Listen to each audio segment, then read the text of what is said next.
Assalamualaikum warahmatullahi wabarakatuh. Perkenalkan, nama saya Dewi Ayu Kusumawati dari Tadris Ilmu Pengetahuan Sosial.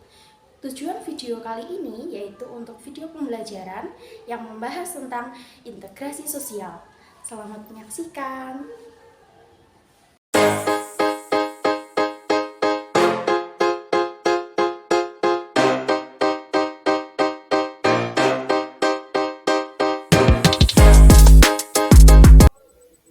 Pengertian integrasi. Berkaitan dengan pengertian integrasi, suatu masyarakat yang majemuk, yang multikultural, yang memiliki keberagaman, perbedaan, memiliki keberagaman kebudayaan itu rentan terjadi suatu konflik. Agar perbedaan tersebut tidak terjadinya suatu konflik, jadi yang kita butuhkan yaitu sebuah persatuan atau integrasi. Jadi dapat kita artikan integrasi adalah suatu proses penyatuan di antara unsur-unsur kebudayaan yang berbeda dalam masyarakat.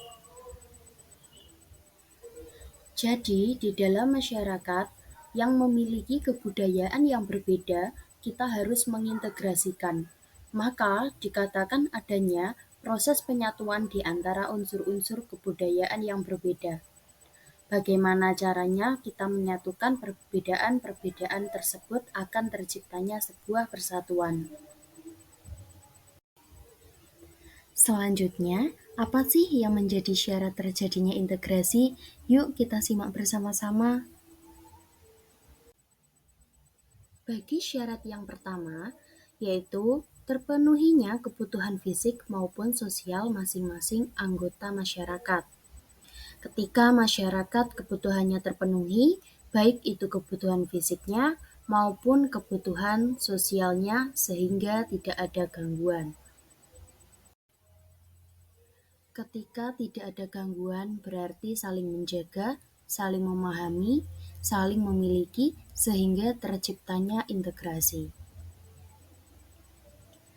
Tetapi kalau ada perbedaan yang satu terpenuhi, yang satu tidak terpenuhi, sehingga terjadi kesenjangan, ketimbangan, kecemburuan, ketimpangan sosial, dan sebagainya, itu akan terjadinya suatu konflik.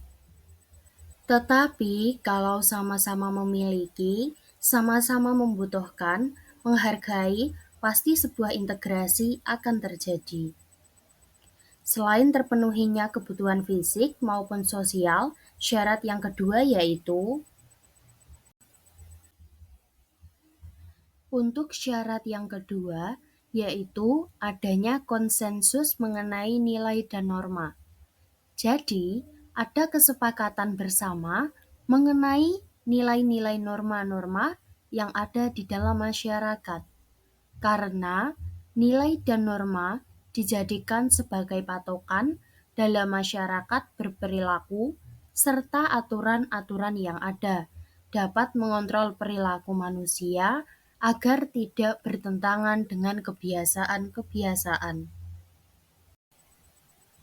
Agar terhindar dari berbagai macam perilaku menyimpang, dengan menaati norma, dengan menaati aturan, sehingga masyarakat akan hidup damai, tentram, aman, dan nyaman. Nilai dan norma tersebut berlangsung dalam waktu yang lama, yang berarti suatu nilai dan norma itu tidak gampang berubah-ubah. Kalau suatu aturan yang berubah-ubah, nanti masyarakat akan bingung. Walaupun di sini dikatakan nilai dan norma tidak gampang berubah-ubah, tetapi harus mengikuti zaman juga. Tidak mungkin kita menggunakan aturan zaman dahulu dengan zaman sekarang.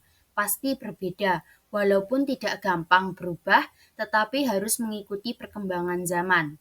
Itulah beberapa syarat yang menjadi terbentuknya suatu integrasi. Apa faktor yang mempercepat terjadinya integrasi sosial? Pertama, homogenitas kelompok yang berarti suatu masyarakat yang homogen atau yang sama. Ketika masyarakat memiliki kesamaan dalam berbagai hal, jadi suatu integrasi akan cepat terbentuk.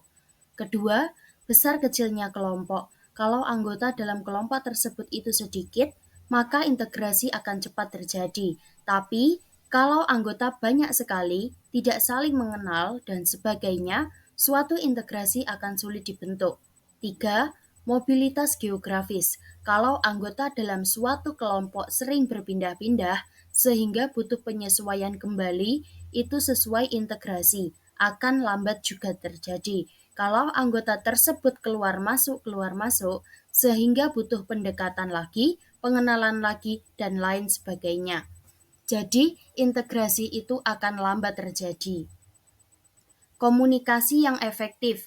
Suatu komunikasi yang dibutuhkan untuk terciptanya integrasi. Kalau komunikasi tidak efektif, akan sulit terjadi integrasi. Bagaimana tahapan terbentuknya integrasi sosial? Yang pertama yaitu masyarakat dapat mengisi kebutuhan antara yang satu dengan yang lain.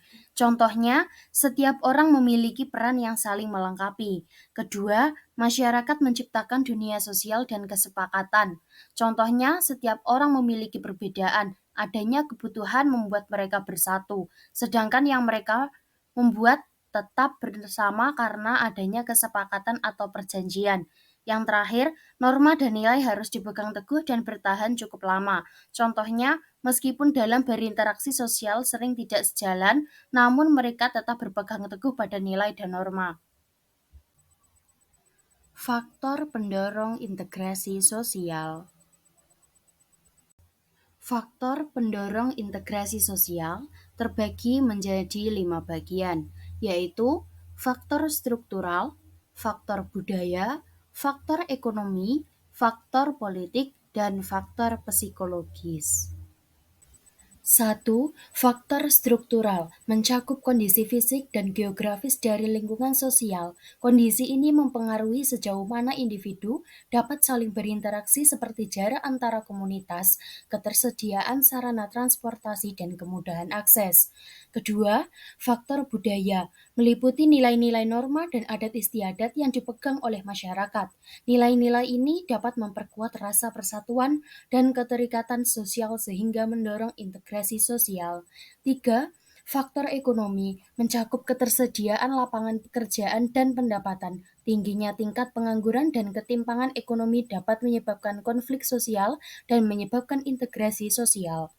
Keempat, faktor politik meliputi stabilitas politik pemerintahan yang adil dan transparan, serta partisipasi politik, ketidakstabilan politik, dan kebijakan yang tidak adil dapat mengganggu integrasi sosial.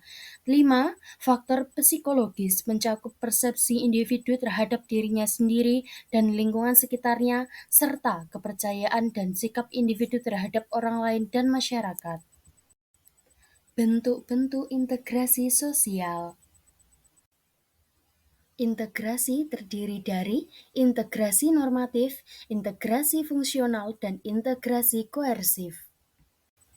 Integrasi normatif. Integrasi normatif dapat diartikan sebagai bentuk integrasi yang terjadi akibat adanya norma-norma yang berlaku di masyarakat. Dalam hal ini, norma merupakan hal yang mampu mempersatukan masyarakat.